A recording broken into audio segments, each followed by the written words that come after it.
Good morning, guys. So I've not been able to post for the last 4 days because I've not been feeling well. But glory be to the universe, I'm getting better now. So let's talk about something serious. Have you noticed that people don't tell South Africans in diaspora to go back and repair South Africa?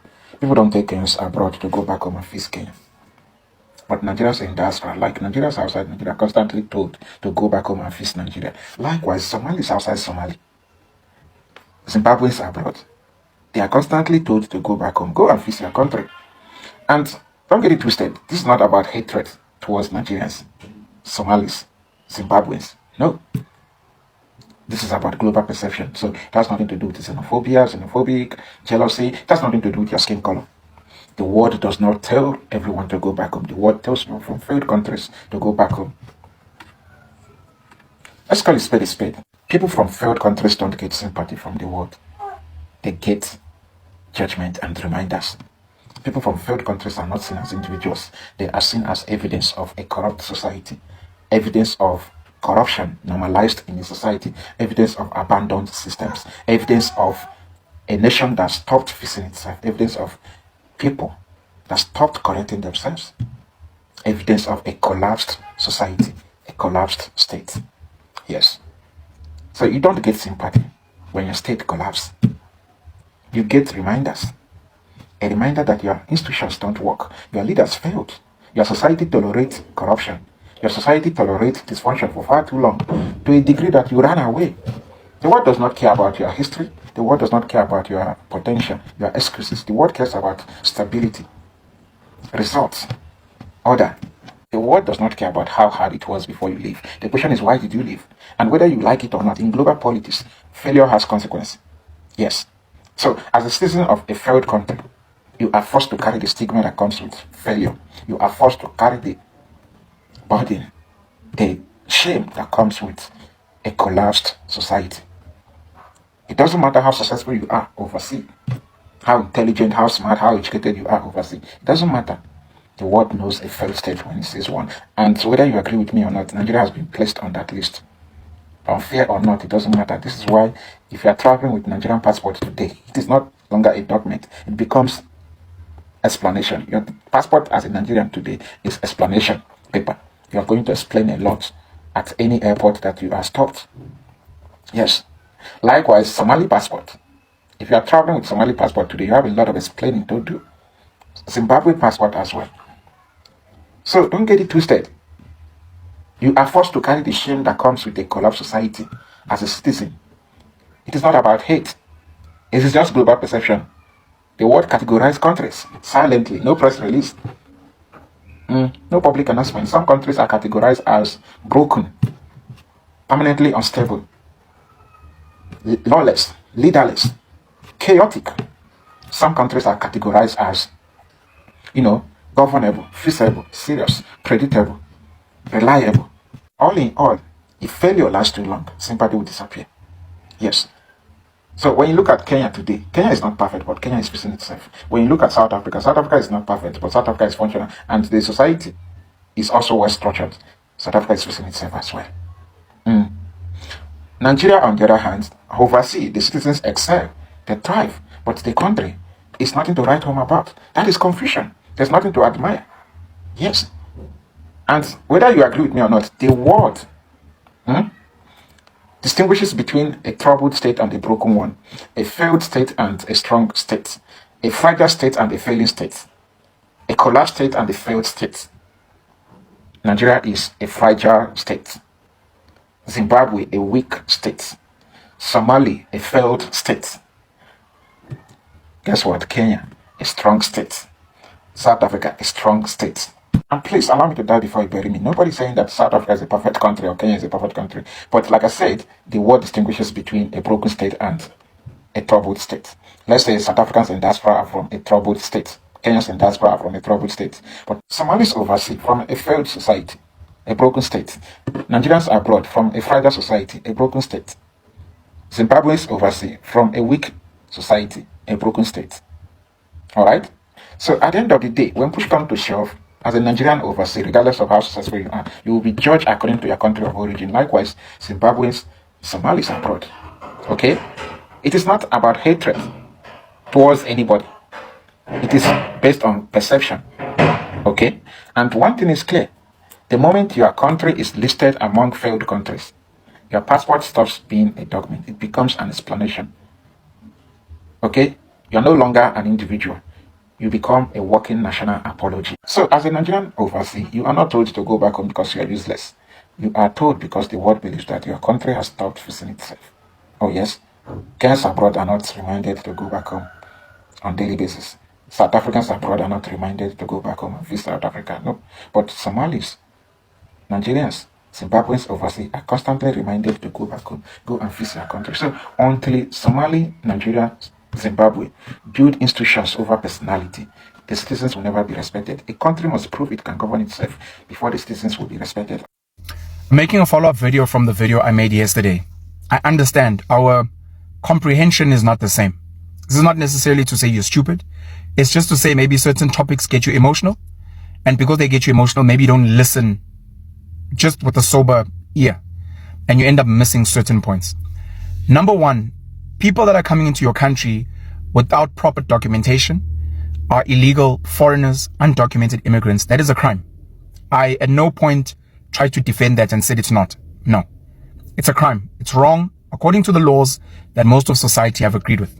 That is something I highlighted yesterday, but I asked you guys to put it aside. The reason I asked you to put it aside is because on the African continent, what we deem legal and illegal foreigners is based on colonial borders that were not set by Africans themselves. Yes, Africans have bought into them sadly because we're still indirectly ruled by colonial forces who get to handpick the puppet presidents and prime ministers that we have on the continent. We as Africans have not decided where we want to draw our borders for ourselves. Because not only do we have national xenophobia, we also have tribalism. It may be that if we were to actually draw our own borders, there may be certain tribes within South Africa that would not want other tribes to come in willy-nilly. You'd maybe need to get some type of a permit to move from KwaXhosa in the Eastern Cape into KwaZulu in KZN to say, I'm coming here to work, to live, to study, to run a business. If Africans actually got to decide for themselves, the closest we have to borders are our estates and our gated communities where you pay a fee in the form of levies. You have a body corporate, you have security, you have remotes, you have controlled access to say, I want to live in here. I feel safe. Not just anyone can come in and out. They can only come in and out if they've asked me for permission to come in. Similarly, with the businesses working in those estates, those complexes, those gated communities, they have to abide by the laws of those. That is now where a community decides for itself to regulate. Certain businesses and companies, you don't just get in. Certain schools, certain institutions. There are spaces in this country, certain businesses, the Kruger National Park. You don't just go in there because you feel like going to watch wild animals. You go in, you pay a fee. Depending on the tourist space you're going to see, they might ask for ID. They might get your car's registration details, etc. It's for crime. It's to make sure that they can manage the facilities, etc. Just like a country. So at no point was I trying to say that that is fine. Number one. Number two, when I make the comparison of South Africans from the Eastern Cape, KZN, Free State, Limpopo, moving to places like Johannesburg, Cape Town, Durban, for work, for business. Don't get emotional.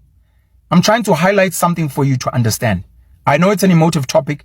I know it pisses you off. I get it. And yes, you guys are very right. We can't go into Zimbabwe willy-nilly, or Angola, or Mozambique, or Nigeria, or Congo. We can't go in there willy-nilly. It's a crime. We will get arrested. We will get deported. I know, I understand. That is what's meant to happen in South Africa. I get it. It's not that I don't get it. I get it. As I said, my views on this thing are complex, and at times they feel like they're contradictory. But I'm trying to explain this. When you are criticizing your Zimbabwean friend, when you are criticizing your Malawian friend, when you are criticizing your Congolese friend, why don't you just go home and fix your home? Why are you here? You guys are too scared of your government, and now you're here. When you're doing that, remember that you're doing the same with the province and the town and the city you come from. Yes, you're legally allowed to move around South Africa. That's nice for you. Thank you. But the bottom line is you left the Eastern Cape because of lack of economic opportunities, because of corruption, because of lack of infrastructure. You're leaving Limpopo because it's not developed. It doesn't have the economy that you aspire to. You're leaving KwaZulu-Natal or rural KZN or the towns in KZN to go to Durban or Joburg because you're looking for better opportunities. You're not going to leave beautiful land and cattle and goats to come and be a security guard, to be a security guard, to be a domestic worker, to help park cars. You won't do that if you have a good quality of life back home. But your premiers in your provinces, your mayors, these guys are corrupt. These guys are not building infrastructure. That's why you move to the cities, and it's the same mindset as the people that come from other countries. Yes, they are here illegally. Yes, it's a crime. Yes, they should be deported. Yes, it's wrong. I get it. But that was not my point. My point is to explain why they are here and for you to empathize with the fact that if you were in Zimbabwe, you would do the same because you do it and you're from the Eastern Cape. You're not holding the ANC to account in the Eastern Cape and in Limpopo, but you want your Zimbabwean to hold ZANU-PF to account in Zimbabwe. You're a hypocrite. Question them, challenge them, accuse them, report them based on the fact that they crossed the border illegally. You're well within your rights. But the argument that they must go and fight their government and fix is the same argument that should be made to you. And that was the point that I was trying to make. It's an emotional topic, I get it. A lot of these foreigners are taking jobs, I get it. A lot of these foreigners are involved in crime, and that's one of the things I said I don't support. Many people in the comments were like, but these guys are hijacking buildings and they're selling drugs. But guys, I said I don't support crime. To the extent that I don't support South Africans who are involved in crime. Yes, being here illegally is a crime, but I said isolate that. You know, I'm just asking for an exercise. You're getting emotional. That's all I'm asking for, because this is similar to the videos I made around domestic violence, violence against women specifically. If we're just going to have emotional chats and we're going to listen to politicians sloganeering and campaigning, that means you guys are not serious about solving the problem. And the reason I make these videos is because I genuinely want to solve the problems. Your politicians are funded to turn a blind eye to illegal foreigners because it serves their rich funders. Also, drug dealers, human traffickers, people who are running prostitution rings. The politicians get funding and they are friends with some of these people. The non-profit organizations are funded to protect these people. These are things that are happening. It's not things that I support. It's things that are happening. And you can scream till you're purple in the face. You can scream Abambe. You can say I support Tudula. And you can do that, but you're not going to solve the problem. And the reason I'm making these videos is to say we need to solve the problems. For ordinary South Africans, you guys are my people and I love you. And I don't want to see you guys suffer. But also for my friends across the African continent, some who are here illegally. And some of my friends who are from Asia. And some of my friends who are from Europe and the Americas who are here illegally. To say some of these guys are here just because they want a better life. They crossed the border because of circumstance. South Africans were crossing borders illegally because of circumstance, which was apartheid and oppression and the like. It was wrong. Luckily, those other countries were understanding and they protected them and they assisted them in various ways. They were isolated, etc. That's fine. But they were looking for solutions. How do we help our Zimbabwean, Mozambican, Malawian, Nigerian, Congolese friends to fix their countries? How do we allow them to come into South Africa using the proper channels? How do we trade with them? How do we share skills? How do we reimagine the borders? How do we do that? I've said before that you guys need to build borders around your towns, around your communities, your neighborhoods, as a way to keep undesirable people out. You must do that, definitely. But your government, I can tell you now, these guys are not interested in that. They're not. The NPOs are not interested in that. And when I raise some of these matters to say, let's bring in the human element.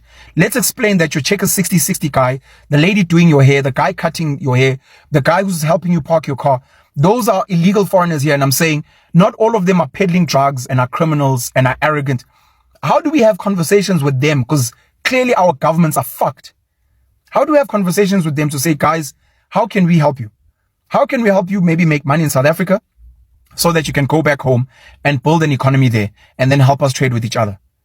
The same conversations we should be having here to say, how can I help you make money in Jozi, in Ekapa, in eThekwini, so that you can go back to your village, to your town, wherever you come from, and build an economy so that you don't have to be here anymore? How can we help you, Penwell, to go and build podcasting infrastructure in Newcastle so you can move back home and develop Newcastle into a superpower city? Let's have that conversation if we are genuine about having, about finding solutions. But if you're just going to be emotional and shout at me and scream, You just sound like a child. And you're clearly not interested in solving the problems you claim that you have. Go and enjoy buying from my friend there in this spaza shop and stop making noise in my ear. Have a great day. Cheers.